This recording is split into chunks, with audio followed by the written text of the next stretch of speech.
হাজি ভাই, তাকে কাশীবাবুর দোসররা দিনে দুপুরে গুলি চালিয়ে হত্যা করেছে।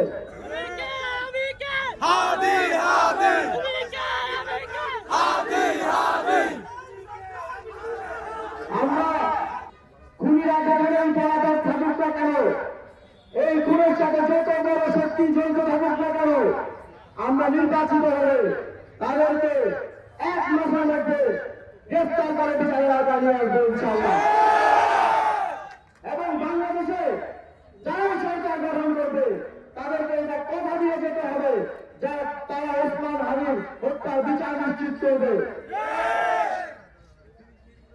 আমরা শহীদ শরীফ ওসমান হাদির হত্যার বিচার নিশ্চিতের মাধ্যমে সন্ত্রাসীদের গুপ্ত হত্যাকারীদের স্পষ্ট হুঁশিয়ারি দিতে চাই।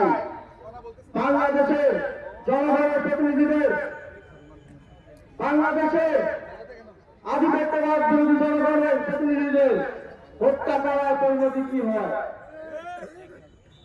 তবে